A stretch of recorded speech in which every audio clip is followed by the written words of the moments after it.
Today, at the fourth round of the American Le Mans Series Championship, Audi was in fact planning on extending a 14-race winning streak. However, the apple cart has been upset. For the first time in 15 months, it is not an Audi on pole. That goes to the Panos of David Brabham and Jan Magnussen. Well, this space has been reserved for the Audis for the past 15 months, but yesterday David Brabham took that away. How do you take a car that's been in mothballs for about 6 months, go out, compete against a car that's been developed over 2 years and beat them? Well, I think it's like vintage wine, really. You put it in the shed for 6 months, you dust it down, and it just gets better. But, yeah, I mean, we're obviously really wrapped that, you know, we're here sitting on pole position, but we know we've got a long race together, and, you know, the team have done a really good job to get this far with this car. Made a big deal about it because it is one. David Brabham on the pole, and just an awesome job. His third pole, fifth for Panos since the series began, joined by Tom Christensen, who gave it everything he could in qualifying, just not quite enough. We go back to row two, and there it is. Emmanuel Pirro joined by Frank Biela starting third. Qualified fourth was Graf and Lagorce, with Graf, of course, having that spin, and he will start at the back after having changed tires. Everybody shifts up, including Johnny Herbert and Andy Wallace in the privateer, in quotation marks, Audi. Then it is the fastest of the LMP 675 machines, the Reynard Judd from Barber Racing of Doradiguez. And obviously Brabham wants to bring them up as slow as possible and use the torque, the launch of that V8. We're green. Oh, and right, look at Klaus Graf going to the wall, trying to get by. Brabham coming in. And here comes Biela. And around the outside, Christensen into the lead early, and that is exactly what Brabham did not want to see happen. And look at this drag race here from the champion car and the factory car. And you saw Lagorce coming up, and look at Lagorce already up to about 7th or 8th position. So it won't be long, excuse me, Klaus Graf, won't be long before that second Panos is in the mix. But boy, poor David Brabham did not get a good jump there. And they were 4 wide. There is Lagorce. So it is Lagorce on board. They were 4 wide into the festival curves. Let's go back and take a look at what's unfolding in GT. This is the number 23 McKenna Porsche that currently sits in the 12th spot. And that is the number 10 of the BMW, the Milner team. Nicholas Johnson, the starting driver in that car. And this is what we expect to see, because there, as Andrew Marriott mentioned early on, the Porsches are very confident about a race setup here. Now you notice Hans Stuck, who was in the car that qualified fastest in this division, has dropped back a little bit. Reports are no problem with the car. He's just dropped back a little bit, conserving perhaps just a tad. Now we're going to go back, take a look at what's unfolding in GTS. Ron Fellows, of course, in the Corvette, did the job in qualifying, and he currently is out front. Franz Conrad, though, right there, as he was in qualifying. I mean, he was very, very close to Fellows' time in that teal and white Conrad driven Celine, so having a good run. Look at these guys working their way through this traffic, and look at Klaus Graf now trying to go around the second factory Audi. As a matter of fact, Johnny Herbert has gotten around the factory car. Boy, that factory car got bottled up because the GT front runners were trying to get around a couple of the slower GT cars, and they were side by each, if you will, and Herbert picked the right side, really. And look at Graf. He's going to try it on the outside. Biela saw it, moved way over on him, but Graf definitely got a run.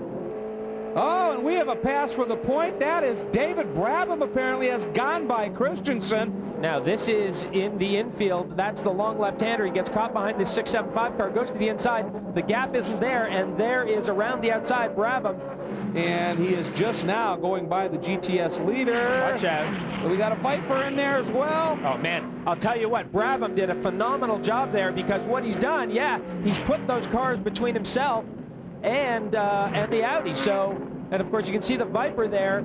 Welcome back to Portland International Raceway for the Grand Prix of Portland, where we have been under a full course caution. Sort of came out suddenly, and the reason was actually some contact and a fairly serious debris field. Well, that's the Panos goes around the outside. That kind of pinches the BMW down. The Porsche, you can see, is already up on the curb, but it's a little bit too late, and that takes the little piece of bodywork that runs across the right rear tire there on the BMW. Takes that right off the BMW. Well, very interesting. Klaus Graf did bring the car in. They were running in 5th position, so they weren't going to lose track position at all. They decided to come and put a fresh set of tires on, so they got a really clean set. They topped it up with fuel, which means they probably won't have to splash and dash now. We are back to green here at Portland, And Brabham putting that V8 launch to good use this time. Christensen not able to get close enough heading into the chicane. Well, Brabham practically stopped the field there on the way into the S's, and it was more like a drag race than anything else.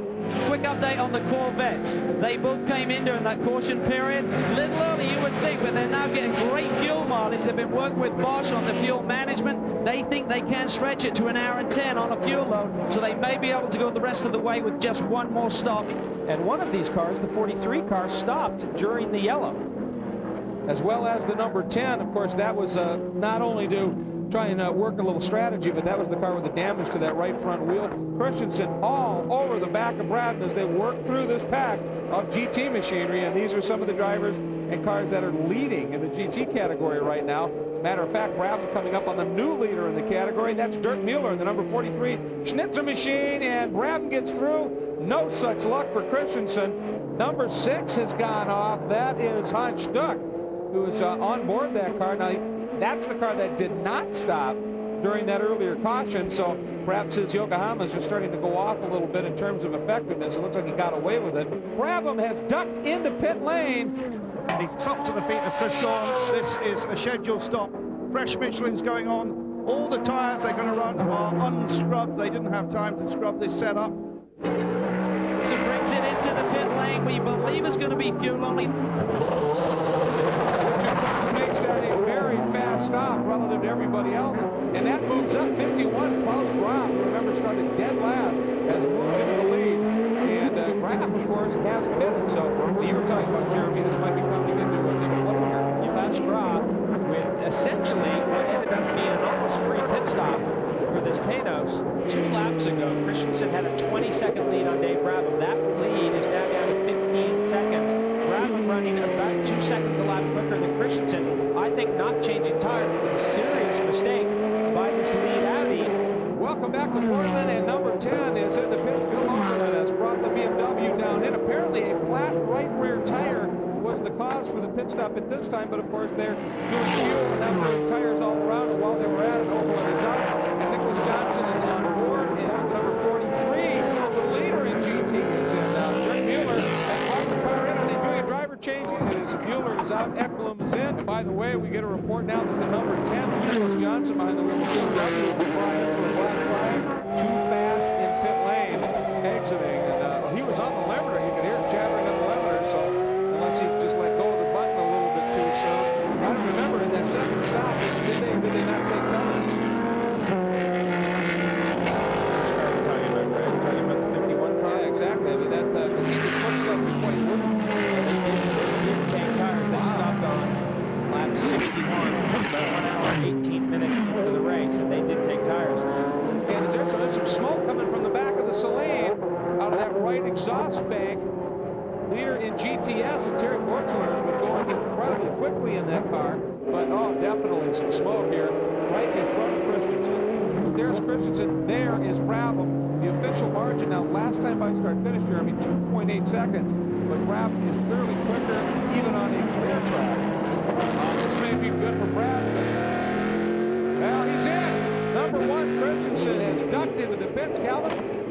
He brings it into his pit box. He's the first pit stop on pit lane, so he comes in, hands it over to Dindo. The fuel went in, and it's not a full fuel load. They're actually a little light of a full load, so that's a little shorter stop on fuel, and now they're changing all 4 tires. He certainly will have a driver change here. Jan Magnussen will get in the car. He has to get in the car because David has done the 2 stints required distance. No tyres near the car at all, so they've obviously conserved the tyres very well. David hops off the car now. Now, we've been watching this battle now for the lead, essentially, between Herbert and the one champion Audi and Lagores, and Jeremy, just a moment ago, it got pretty intense. This is on the infield, and he tries to run around the outside. That's a pretty low percentage move there, trying to make something happen. And we saw the number 38 champion Audi held a little bit in pit lane. Well, the problem was they had a crew member help the driver change. We mentioned Andy Watts having a bit of a muddle going on there. The rule states either the co-driver or a crew member can help, not both. So they had a crew member and they had Herbert helping him do the change, and that cost them 20 seconds here after the pit stop. Welcome back to Portland. We're on board with the number 1 Audi currently in the 4th spot, but had been contending for the lead. Listen, he cannot get out of gear. That car is jammed in gear. Wait till he gets out of the festival turn, the chicane. Listen, there is nowhere for that car to go gear-wise. Well, watch the Corvette will pull out on him because he only got the one gear. He was closing up on Magnussen at about a second a lap, and that was going to be the battle for the lead because, as I said before, both Lagorce, the number 51 Panos, and Piro, the number 2 Audi, were going to need to stop. So effectively, that was going to be the battle for the lead. We're going to drop back. There's a great battle starting to unfold. This is for second in GT, and there's the pass. Boris said just knifed underneath York Mueller. The Schnitzer BMW falling to the Milner Prototype Technology Group car. That's Yokohama versus Michelin. The team car to Mueller, the other Schnitzer BMW with Frederick Eklund on board, is presently leading GTs about 20 seconds up the road from these two. But wow, it's not that far behind here. It's almost about to go down a lap. Lap ago in the chicane. He had a major bump. We're going to take a look at it here. Remember, these guys brake so late and they roll so much speed into the apex. You can see the car just gets away from him. Well, Pirro stays in the car. Shouldn't be a full fuel load. Definitely no time, no tires in the ready. Just the fire extinguisher. There's going to be a time stop, I believe. It's taking a little bit longer. We've only got about 30 minutes left. Splash of gas there. Went inside the helmet. With his face shield down. He's back underway. Boy, now he's got to negotiate this. There is number 50, Magnussen, who has picked up the lead. And there is number 10. And that is currently being driven by Nicholas Johnson, 5th in GT. That's the car that we saw Magnussen flash by, and there's no way. I don't think he's going to make it.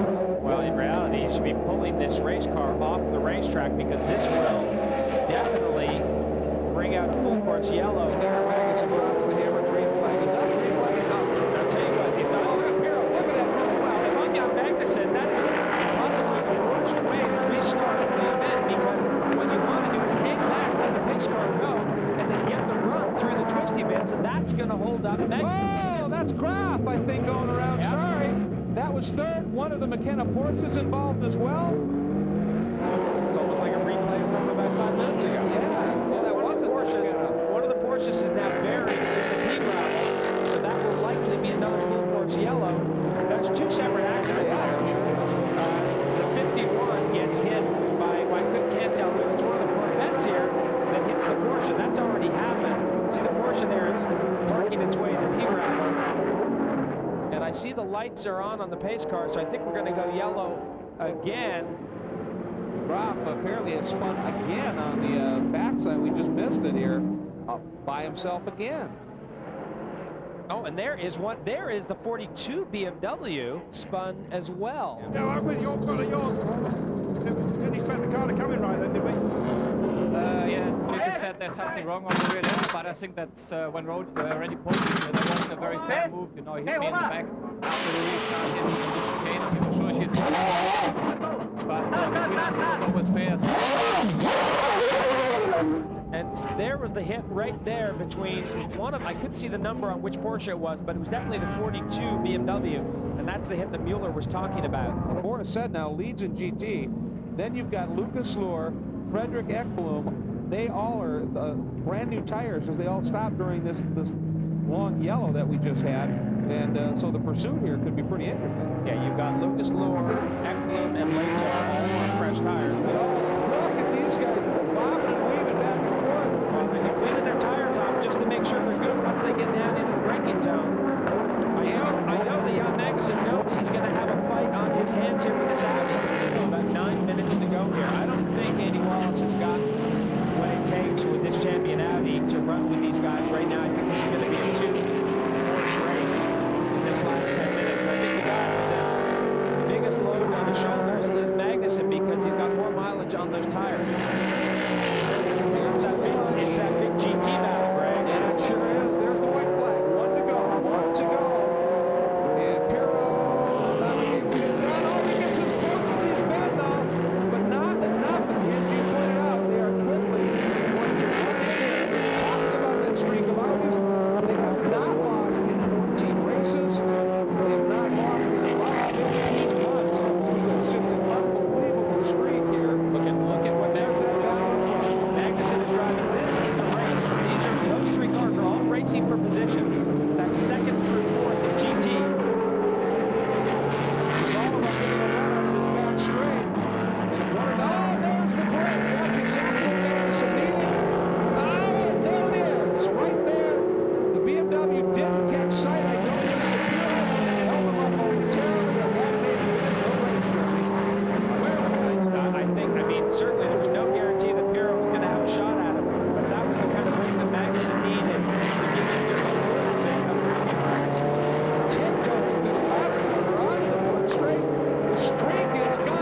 GTS, Johnny O'Connell. And not too far O'Connell had him covered. Then the problems for the Celine. In the hands of Conrad Borshoy. Made it a bit easier on these guys. And there's your 675 category winner. 57 of Milkaduno, John Graham and Didier de Radiguez. And there's the 6th, Boris Sell.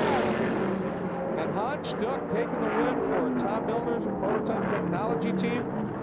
You think this win meant something to this team? Look at Jan Magnussen celebrating big time, absolutely lighting it up here, and even scorched one as he came into victory lane here in celebration.